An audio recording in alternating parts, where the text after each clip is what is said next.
গল্পটি হচ্ছে একটি কিউট ফক্স ডেমনকে নিয়ে। তাকে ছোটবেলায় একটি ছেলে বাঁচিয়েছিল, তার জন্য সেই ছেলেটির জীবন বাঁচাতে বিয়ে করে। তবে ফক্স ডেমন ছেলেটির সাথে থাকতে চায় না, কিন্তু ভুলবশত সে তার সাথে একটি রাত কাটিয়ে ফেলে। পরে সে খেয়াল করে দেখতে পায় ছেলেটির সাথে রাত কাটানোর জন্য তার শক্তি হারিয়ে ফেলেছে। তার জন্য সে অনেক চিন্তা করতে থাকে। এভাবেই অনেকদিন কেটে যায়। ধীরে ধীরে তারা দুজন দুজনকে ভালোবেসে ফেলে। কিন্তু একটি ফক্স ডেমনের সাথে সাধারণ ছেলে ভালোবাসা কি পরিপূর্ণতা পাবে? চলেন গাইস সেটা দেখে আসা যাক। গল্পের শুরুতে টিয়ানশেং রাজ্যকে দেখানো হয়। সে দেশের রাজার ছেলে জেনারেল ইউফান একটি যুদ্ধে আহত হয়। এভাবে সে কতক্ষণ বেঁচে থাকবে সেটা কেউ জানে না। তার জন্য রাজা বলে বেচারার মৃত্যুর আগে ফরজ কাজটি আদায় করা দরকার। রাজা পরে ইউফানকে সেদিন রাতেই বিয়ে দিয়ে দেয়। তার সুন্দরী বোন নাম হচ্ছে জিওরিন। ইরফানের শরীর দুর্বল, তার জন্য সে ঘুমাতে চায়। তবে জিওরিন তাকে এই সুন্দর রাতটি উপভোগ করতে বলে। পরে সে তার জন্য মদ নিতে যায়, কিন্তু সেটা চেক করতে গিয়ে নিজেই মদ খেয়ে ফেলে, যার জন্য সে আউট অফ কন্ট্রোল হয়ে যায়। এরপর আর কি, যা হওয়ার তাই হয়। পরের দিন সকালে জিওরিনের ঘুম ভাঙে। তখন সে ইরফানের অবস্থা দেখে বুঝতে পারে রাতে মনে হয় সবকিছুই হয়ে গেছে, কিন্তু ইরফান এখনো উঠেনি। তখন সে মনে করে ইরফান হয়তো মারা গেছে। তাকে বাঁচানোর জন্য জিওরিন তার মুখে শ্বাস প্রশ্বাস দিতে যায়। তখনই ইরফানের জ্ঞান ফিরে আসে। তখন জাও শিয়ান তাদের এভাবে দেখে চেঁচামেচি করতে থাকে। জিওরিন তাকে থামিয়ে বলে এভাবে ডাকলে ইরফান আরো অসুস্থ হয়ে যাবে, তার জন্য আপনি ডাক্তার নিয়ে আসেন। পরে তাকে দেখতে ডাক্তার আসে। ডাক্তার ইরফানের শরীর দেখে চিন্তা করতে থাকে। পরে সে বলে ইরফানের হাতে বেশি সময় নেই, তার জন্য আপনি সবসময় তার সাথে থাকবেন। তবে ইরফান ডাক্তারের সব কথা শুনে ফেলে। তার জন্য সে জিওরিনকে চলে যেতে বলে, নয়তো সে অল্প বয়সে বিধবা হবে। তবে জিওরিন তাকে ছেড়ে যাবে না। সে তাকে সান্ত্বনা দিয়ে বলে আপনার রোগ আমি ঠিক করে দেব, কারণ আমি পাহাড়ি গাছ ও লতাপাতা দিয়ে অনেক ঔষধ বানাতে পারি। এসব শুনে ইরফান কিছুটা শান্তি পায়। রাতে ইরফানকে মারতে একজন সৈন্য আসে। জিওরিন সেটা দেখে তাকে বাঁচাতে চায়, কিন্তু ইরফান সেকেন্ডের মধ্যে তাকে মেরে ফেলে। তবে জিওরিন ভয় পেয়ে তার বুকে শুয়ে পড়ে, যার ফলে আমরা একটি রোমান্টিক সিন দেখতে পারি। যাই হোক, জিওরিন পরে তার পা টিপে দিতে থাকে। এরপর সে তার মাথা টিপে দিতে চায়। ইরফান তার অঙ্গভঙ্গি দেখে তেমন সুবিধার মনে করে না, তার জন্য সে তাকে কিছুদিন অন্য রুমে থাকতে বলে, কারণ এখন সে অনেক অসুস্থ। জিওরিন পরে অন্য রুমে যেতে থাকে। তখন সেখানে সোমা নামের একটি দাসী আসে। সে তাকে তার রুমে নিয়ে যায়। জিওরিন খেয়াল করে দেখতে পায় তার শক্তি কাজ করতেছে না। তখন সে ভাবতে থাকে রাতে মদ খাওয়ার জন্য নাকি ইরফানের সাথে রাত কাটানোর জন্য এমনটাও হচ্ছে। সেটা জানতে সে ইরফানের রুমে যায়। ইরফান তখন গোসল করতেছিল। জিওরিন খেয়াল করে দেখতে পায় তার ক্ষতস্থান ঠিক হয়ে গেছে। ইরফান বলে কালকে রাতে তোমার ভালোবাসায় আমি সুস্থ হয়ে গেছি। পরে সিনে তাদের সাথে দেখা করতে লো হক্স আসে। সে 2 বছর ধরে ইরফানের সেবা যত্ন করতেছে।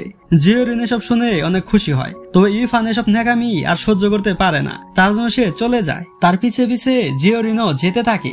রাতে জিওরিন আবার তার শক্তির পরীক্ষা করে। তবে এবার সে তার শক্তি দিয়ে একটি জিনিস মাটিতে ফেলে দেয়, তার জন্য সে অনেক খুশি হয়। পরে সে জানতে পারে জিনিসটা আসলে সোমার জন্য পড়েছে। জিওরিন তখন ভাবতে থাকে ইরফানের সাথে এক রাত কাটানোর জন্য তার শক্তি চলে গিয়েছে, হয়তো আবার তার সাথে আরেক রাত কাটালে তার শক্তি ফিরে আসবে। অবশেষে সে ইরফানের সাথে আরেকটি রাত কাটানোর সিদ্ধান্ত নেয়। এদিকে ইরফান জাওশিয়ানকে জিওরিনের ব্যাপারে খোঁজ খবর নিতে পাঠিয়েছিল, কারণ ইরফানের স্বয়ম্বর সভায় হঠাৎ করে জিওরিন এসে পড়েছিল। কিন্তু জিওরিনের ব্যাপারে জাওশিয়ান কোনো তথ্য দিতে পারে না। একটু পরে সেখানে জিওরিন আসে, তার জন্য জাওশিয়ান সেখান থেকে চলে যায়। জিওরিন পরে আজকে রাতে তার সাথে থাকার বায়না ধরে। এটা শুনে ইরফানের মনে লাড্ডু ফুটতে থাকে। জিওরিন তখন আগের বারের মতোই মদ খেতে থাকে, তবে এবার সে একটু বেশি মদ খেয়ে ফেলে। তার জন্য সে সব সত্য কথা বলে দিতে থাকে। সে বলে আমি তোমার উপকারে ঋণ শোধ করার জন্য এসেছি। ইরফান বলে কিসের উপকার? জিওরিন বলে 10 বছর আগে তুমি আমার জীবন বাঁচিয়েছিলে। এটা বলে সে ঘুমিয়ে পড়ে। তবে তার বড় বড় দুটি কান বেরিয়ে আসে। এটা দেখে ইরফান বুঝতে পারে জিওরিন আসলে ফক্স ডেমন। যাই হোক, সকালে জিওরিন বুঝতে পারে তার শক্তি ফিরে আসেনি, তার জন্য সে মন খারাপ করে। পরে সে লো হক্সের সাথে ঘুরতে থাকে। লো হক্স যে ইরফানকে ভালোবাসে সেটা সে বলে। তখন জিওরিন বলে তুমি যা ভাবছো সেটা না, আমার আর ইরফানের মধ্যে কোনো সম্পর্ক নেই। এটা শুনে লো হক্স অনেক খুশি হয়। এদিকে ইরফান স্বপ্নে সেই মেয়েটিকে দেখতে পারে যাকে সে 10 বছর আগে বাঁচিয়েছিল। তখন সে সেখানে একটি কিউট ফক্স দেখতে পায়। তখন তার ঘুম ভেঙে যায়। এসব দেখে সে বুঝতে পারে 10 বছর আগে সে যাকে বাঁচিয়েছিল সে আসলে ফক্স ডেমন ছিল। একটু পরে সেখানে জিওরিন ইরফানের জন্য খাবার নিয়ে আসে, তবে সেটা লো হক্স বানিয়েছে। ইরফান তার জন্য সেটা খেতে চায় না। জিওরিন তখন মনে মনে ভাবতে থাকে লো হক্স এত সুন্দরী হওয়ার পরেও ইরফান তাকে পছন্দ করে না, তার মানে হচ্ছে ইউফানের কোনো সমস্যা আছে। তার জন্য সে আবার স্যুপ বানিয়ে নিয়ে আসে, তবে স্যুপে সে লতা পাতা ও অনেক কিছু মিক্স করে দেয় যাতে তার সমস্যা ঠিক হয়ে যায়। ইরফান যখন জানতে পারে জিওরি নিজের হাতে স্যুপ বানিয়েছে, আর কোনো দেরি না করে সেটা সে খেয়ে ফেলে। কিন্তু পিরিত দেখে খাওয়ার জন্য তার 12টা বেজে যায়। তার জন্য সে জাও শিয়ানকে ডাক দিয়ে জিওরিনকে নিয়ে যেতে বলে। পরে সে ভাবতে থাকে একজন অচেনা মেয়েকে সে ভালোবেসে ফেলেছে, এটা সে মেনে নিতে পারে না, তবে তার কোনো ক্ষতিও সে হতে দিবে না। পরের দিন ইউফানের ভাই জিশিয়ান আসে, তবে ইউফান তার সাথে দেখা করতে চায় না। তার জন্য জিওরিন তার সাথে দেখা করতে যায়। জাও শিয়ান তাদের দুজনের পরিচয় করিয়ে দেয়। জিশান ইউফানের শরীরের অবস্থা জানতে চায়। জিওরিন বলে তার শরীর ঠিক আছে, তবে রাত থেকে তার প্রচুর ঠান্ডা লেগেছে। জিশান তার জন্য পরে তার সাথে দেখা করতে চায়, তবে যাওয়ার সময় সে জিজিয়ানের কাছ থেকে তাদের সাবধান থাকতে বলে। জিওরিন পরে জিজিয়ানের ব্যাপারে জানতে চায়। জাও শিয়ান বলে সে হচ্ছে রাজার বড় ছেলে, সে অনেক লোভী ও স্বার্থপর। রাতে লো হক্স একজনের সাথে কথা বলে, তবে তার ফেস দেখা যায় না। লো হক্স আসলে তার হয়ে কাজ করতেছে। সে এতদিন ধরে ইউফানের গোপন খোঁজ খবর তাকে দিতেছিল। যাই হোক, পরে সিনে জিওরিন ঘুমিয়েছিল, তখন সেখানে ইউফান আসে। ইউফান তার একটি ক্ষতস্থান দেখতে পায়। জিওরিন বলে এটি 10 বছর আগের। ইউফান বুঝতে পারে এটা সেই দিনের ক্ষত, তার জন্য সে হাত দিয়ে সেটা অনুভব করতে থাকে। জিওরিন এসব দেখে মনে মনে ভাবতে থাকে ওষুধ হয়তো কাজ করতেছে। পরে সে বলে আমার মতো সুন্দরী মেয়ের প্রেমে বললে নাকি। ইউফান এসব শুনে হাসতে থাকে। জিওরিন তার হাসির কারণ জানতে চায়, কিন্তু সে বলে না। তখন সেখানে জাও শিয়ান আসে, কারণ তার বড় ভাই জিজিয়ান তার সাথে দেখা করতে চাচ্ছে। পরে তারা সেখানে যায়। জিওরিনের মতো সুন্দরী মেয়ে দেখে জিজিয়ানের মাথা খারাপ হয়ে যায়। তার জন্য সে তার ব্যাপারে ইউফানকে বাজে কথা বলে। ইউফান তখন বাধ্য হয়ে তার উপর আঘাত করে। জিজিয়ান পরে রাজার কাছে বিচার দেয়। ইউফান বলে আমার বোন নামে সে বাজে কথা বলেছিল, তার জন্য আমি তাকে মেরেছি। রাজা বলে জিজিয়ান ও জিওরিনকে শাস্তি দিতে চায়, কারণ এক হাতে তালি বাজে না। তখন সেখানে জিশান এসে বলে উই এবং লিয়াং রাজ্য থেকে আমাদের জন্য সৈন্য পাঠিয়েছে। এটা শুনে রাজা অনেক খুশি হয়। তার জন্য সে জিওরিনকে মাফ করে দেয়, তবে জিজিয়ানকে না। জিওরিন পরে জিশানের হাত ধরে ধন্যবাদ জানায়, কারণ রাজার হাত থেকে সে তাদের বাঁচিয়েছে। ইউফান এসব দেখে সহ্য করতে পারে না, তার জন্য সে রাগ করে চলে যেতে থাকে। তখন তার পিছে পিছে জিওরিনও যেতে থাকে। জিওরিন বুঝতে পারে ইউফান তার উপর রাগ করে আছে, তার জন্য সে তাকে কিস করে। ইউফান তখন অনেক খুশি হয়। পরে সিনে জিওরিন তার শক্তির পরীক্ষা করে, কিন্তু তাতে কোনো লাভ হয় না। তখন সে মনে করে ইউফানের সাথে থাকলে হয়তো তার শক্তি ফিরে আসবে, তার জন্য সে ইউফানের কাছে যায়, কিন্তু তবু তার শক্তি কাজ করে না। তবে সে হাল ছেড়ে দেয় না, তার শক্তির পরীক্ষা চালিয়ে যেতেই থাকে। অবশেষে তার 30% শক্তি ফিরে আসে। শক্তির ব্যবহার করে সে একটি আপেল তার কাছে আনে। একবার সেখানে সৌমা আসে। জিশান তাদের সাথে দেখা করতে এসেছে সেটা সে বলে। এদিকে ইউফান জাও শিয়ানের সাথে একটি জায়গায় গেছে, তার জন্য জিওরিন জিশানের কাছে যায়। পরে তারা দুজনে বসে ড্রিঙ্ক করতে থাকে। জিওরিন তখন মাতলামি শুরু করে দেয়। জিশান তার জন্য তাকে সামলাতে থাকে। তাদের এই অবস্থায় ইউফান দেখে ফেলে, তার জন্য তার রাগ ওঠে। তবে ইউফান দেখে জিওরিনের লেজ বেরিয়ে পড়েছে, তার জন্য সে সেটা ঢেকে ফেলে। পরে সে জিশানকে চলে যেতে বলে। জিশান তার জন্য চলে যায়। ইউফান তখন জিওরিনকে নিয়ে তার রুমে যেতে থাকে। তাদের এভাবে যেতে লো হক্স দেখে ফেলে। তখন সে বুঝতে পারে জিওরিন তাকে মিথ্যে সান্ত্বনা দিয়েছে। এদিকে জিওরিন ইউফানকে সব সত্যিটা বলে দেয়। ইউফান বলে আমি জানি তুমি ফক্স স্পিরিট, তুমি আমাকে বাঁচানোর জন্য এখানে এসেছ। জিওরিন বলে তাহলে আমাকে দেখে তোমার ভয় লাগে না? ইউফান বলে তুমি আমার স্ত্রী, আমি তোমাকে অনেক ভালোবাসি। জিওরিন এসব শুনে অনেক খুশি হয়। এরপর তারা দুজনে ঘুমিয়ে পড়ে। সকালে জিওরিন 10 বছর আগে সেই দৃশ্য দেখতে থাকে, যেখানে ডিমন হান্টার লু হাউসান জিওরিনকে ধরতে এসেছিল। তবে ইউফান তাকে বাঁচানোর চেষ্টা করে। পরে তার সৈন্যদের দেখে দুজনে সেখান থেকে চলে যায়। সিন শিফট হয়ে বর্তমানে আসে। এত বছর পর সে ইউফানকে কাছে পেয়েছে, তার জন্য সে অনেক খুশি। পরে সিনে ইউফান জিওরিনকে নিয়ে একটি রেস্টুরেন্টে যায়। তখন সেখানে এক বৃদ্ধ লোক জেনারেল ইউফানের প্রশংসা করতে থাকে। সে কিভাবে শত্রুদের বিপক্ষে লড়াই করেছে সব কথা বলতে থাকে। ইউফান তখন জিওরিনকে বোঝাতে থাকে দেখো তোমার স্বামী কত সাহসী। সেই লোকটি আবার ইউফানের অসুস্থ হওয়ার কথা বলে সে তার স্ত্রীর সেবায় সুস্থ হয়েছে। এটা শুনে জিওরিন অনেক খুশি হয়। পরে তারা বলে ইউফানের স্ত্রী দেখতে খারাপ। তখন একটি মেয়ে বলে তার স্ত্রীর থেকে তো আমি বেশি সুন্দরী। এটা শুনে জিওরিন সহ্য করতে পারে না। তখন জিশেন বলে জেনারেলের স্ত্রী অনেক সুন্দরী। এটা শুনে জিওরিন অনেক খুশি হয়। এরপর তারা একসাথে বসে কথা বলতে থাকে। জিশেন ইউফানকে আবার সেনাতে যোগ দিতে বলে, কিন্তু ইউফান সেখানে আর যাবে না, তার জন্য তারা সেখান থেকে চলে যায়। ইউফান পরে তাকে নিয়ে বাজারে যায়। জিওরিনের যা যা পছন্দ সবকিছু নিতে থাকে। এদিকে সেসব নিতে নিতে জাও শিয়ানের তো 12টা বেজে যায়। পরে সিনে লো হক্স ইউফানের জন্য স্যুপ নিয়ে আসে, তো ইউফান সেটা খেতে চায় না। লো হক্স তখন অভিনয় করে ইরফানের উপরে পড়ে, তো ইরফান সাথে সাথে সেখান থেকে উঠে পড়ে, কারণ ইরফান তার চালাকি বুঝতে পারে। লো হক্স তখন লজ্জা পেয়ে সেখান থেকে চলে যায়। তখন সেখানে জিওরিন আসে, তাকে থেকে তো ইরফান সেকেন্ডের মধ্যে খুশি হয়ে যায়। পরে তারা যখন একটু রোমান্টিক হবে ঠিক তখনই তাদের ডিস্টার্ব করতে জাও শিয়ান আসে, কারণ তার সাথে দেখা করতে তার বন্ধু সু চেন ইউ এসেছে। সে একজন ডিমন হান্টার। সু চেন ইউ তাকে বলে, তোমার অসুস্থতার কথা শুনে আমি থাকতে পারিনি, কারণ আমি তোমাকে পছন্দ করি। চেন ইউ এখানে মেইলি ভাব নিয়ে কথা বলতে থাকে, তবে ইরফান তো তাকে ভালোভাবে চিনে, তার জন্য সে বলে, মজাবাদ দিয়ে কাজের কথা বলো। চেন ইউ বলে, তোমাকে মারার জন্য ষড়যন্ত্র চলছে, যখন তখন তোমার উপর আক্রমণ করতে পারে। ইরফান বলে, এখন আমার কি করা উচিত? চেন ইউ বলে, আমি এখানে থেকে তোমাকে সাহায্য করতে পারি। এটা শুনে ইরফান হাসতে থাকে, কারণ চেন ইউ তো তলারি ভালোভাবে ধরতে পারে না, তাকে কিভাবে বাঁচাবে। চেন ইউ পরে সেখান থেকে চলে যায়। পরে লো হক্স রাগ করে তার খরগোশের উপর আঘাত করতে যায়, তবে সেটা জিওরিন দেখতে পায়। তার জন্য সে জাদু দিয়ে লো হক্সের হাতে আঘাত করে দেয়। লো হক্স বলে, তুমি জাদুকর নাকি? জিওরিন বলে, একটি পশুকে তুমি কষ্ট কেন দিতেছ? লো হক্স বলে, আমার খরগোশ, আমি যা ইচ্ছে তাই করব। জিওরিন বলে, তোমরা মানুষেরা নিজেকে কি মনে করো? কথাটা শুনে সবাই অবাক হয়ে যায়। পরে সে বলে, ইরফান আমাকে ভালোবাসে, তার জন্য তার আশা তুমি ছেড়ে দাও। এটা শুনে লো হক্সের প্রচুর রাগ ওঠে। পরে সে এ ব্যাপারে তার উস্তাদকে বলতে চায়। এদিকে আজকে যে সে জাদু করেছে সেটা সোমাকে বলতে না করে। সোমা বলে, আমি কিছু দেখিনি, তবে আমাকে খাওয়াতে হবে। জিওরিন তখন রাজি হয়ে যায়। এরপর তারা কথা বলতে বলতে যেতে থাকে।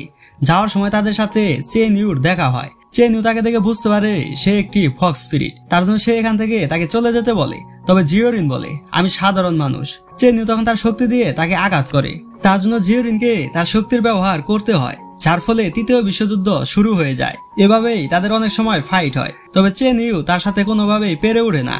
তার জন্য সে তাকে বন্দী বানানোর চেষ্টা করে। তখন ইরফান এসে তাকে সেভ করে, আর তাদের তৃতীয় বিশ্বযুদ্ধ এখানে শেষ হয়ে যায়। পরে সে জিওরিনকে বলে, সে আমার কাছের বন্ধু, তাকে এসব কিছু আগে বলে দেওয়া উচিত ছিল। এদিকে চেন ইউ তো বুঝতেই পারে না একজন সাধারণ মানুষ ফক্স স্পিরিটের সাথে কিভাবে থাকবে। জাও শিয়ান বলে, পিয়ার কি মামলো মে সবকুছ জায়েছে। তখন তাদের উপর আক্রমণ হয়, তার জন্য ইরফান বাইরে আসে, তবে ততক্ষণে তারা শত্রুদের মেরে ফেলেছে। তখন জিওরিন বলে, চেন ইউ, তুমি হিংসুটে মানুষ, তবু তুমি আমার স্বামীর বন্ধু, তার জন্য আজকে থেকে তুমি আমারও বন্ধু। ইরফান তখন ইশারা করাতে সে সবকিছু মেনে নেয়। এদিকে নিচে পড়ে থাকা এক সৈন্য ইরফানকে আঘাত করে। জাও শিয়ান তার জন্য তাকে মেরে ফেলে, কিন্তু ইরফানের অবস্থা খারাপ হয়ে যায়। চেন ইউ তখন বুঝতে পারে তাকে যেটা দিয়ে আঘাত করা হয়েছে সেটার মধ্যে অনেক বিষাক্ত বিষ আছে, যেটার চিকিৎসা সে জানে না। জিওরিন তখন তার শক্তির ব্যবহার করে, কিন্তু তাতেও কোনো লাভ হয় না।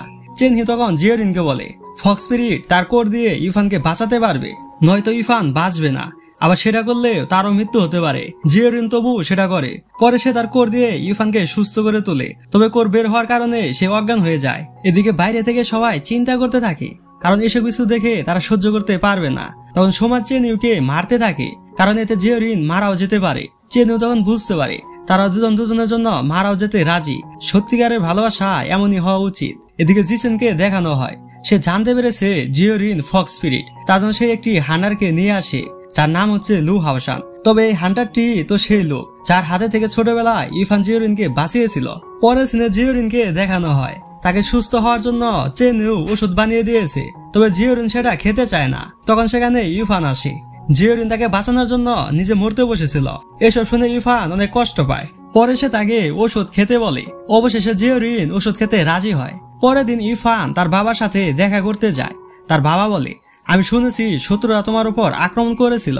ইরফান বলে, আমি এখন সম্পূর্ণ সুস্থ আছি। তার বাবা তাকে সেনা দলে যোগ দিতে বলে, কারণ সে গেলে তাদের সৈন্যদল আরো শক্তিশালী হবে। কিন্তু একথা শুনে তার দুই ভাই রাগ করতে থাকে। এদিকে চেন ইউ আর জিওরিন একটি গেম খেলতে থাকে, যার চোখের পলক আগে পড়বে সে হেরে যাবে। তখন সোমা বলে, এই খেলাটি আর কতক্ষণ চলবে? জাও শিয়ান বলে, আমি তো খেলাটি বুঝতেছি না। তখন সেখানে ইরফান আসে। সে তখন বাদাম দিয়ে চেন ইউকে অন্যমনস্ক করে দেয়, যার জন্য জিওরিন খেলাটি জিতে যায়। চেন ইউ তখন ইরফানকে দোষ দিতে থাকে, কারণ তার জন্য সে হেরে গেছে।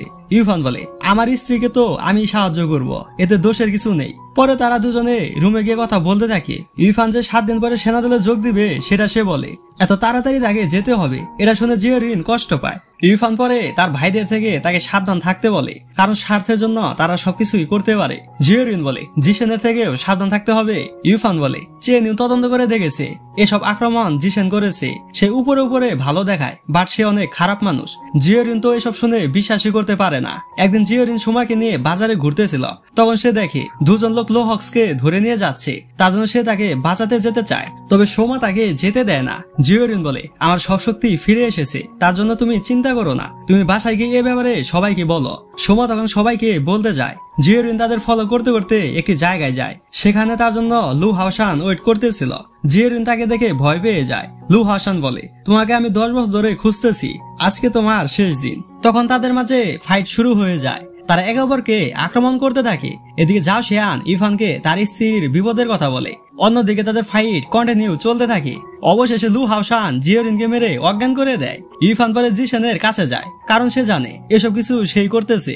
জিশান বলে, আমাদের ভাইদের মধ্যে তুমি সব থেকে বুদ্ধিমান, তার জন্য আমি তোমাকে পছন্দ করি, আমার রাজা হওয়ার যোগ্যতা আছে, তবে বাবা সেটা করবে না। এদিকে চেন ইউ জিওরিনের একটি হেয়ার পিন দিয়ে তার লোকেশন খুঁজতে থাকে। অবশেষে সে তার লোকেশন খুঁজে পায়। অন্যদিকে ইরফান বলে, তুমি আমার কাছে কি চাও? জিশান তখন তাকে দুটি শর্ত দেয়। প্রথমত, তাকে রাজা হওয়াতে সাহায্য করতে হবে, দ্বিতীয়ত তার সব সৈন্য তাকে দিয়ে দিতে হবে। কিন্তু ইরফান তার শর্তে রাজি নেয়, কারণ জিশান যদি রাজা হয় তাহলে সে রাজ্যের লোককে শান্তিতে থাকতে দিবে না। তখন চেন ইউ তাকে একটি সংকেত দেয়, তার জন্য সে বলে, আচ্ছা সবকিছু ভাবার জন্য আমাকে একটু সময় দিতে হবে। জিশান বলে, তোমাকে ভাবার জন্য আমি সময় দিতে পারবো না, কারণ তোমার স্ত্রীর কাছে বেশি সময় নেই, যেটা বলার তাড়াতাড়ি করে বলবে। এটা বলে জিশান চলে যায়। পরে সিনে জিওরিনকে দেখতে পারি, তখন তার সাথে দেখা করতে লো হক্স আসে। লো হক্স আসলে জিশানের সাথে কাজ করে। লো হক্স বলে, ইরফানের স্ত্রী হওয়ার কথা আমার ছিল, কিন্তু তোমার জন্য আমি সেটা হতে পারিনি। জিওরিন বলে, এটা তুমি আমাদের সাথে কিভাবে করতে পারলে? সে বলে, জিশান যদি একবার রাজা হয় তাহলে আমার ভাগ্য পরিবর্তন হয়ে যাবে, তার জন্য তোমাকে মরতেই হবে।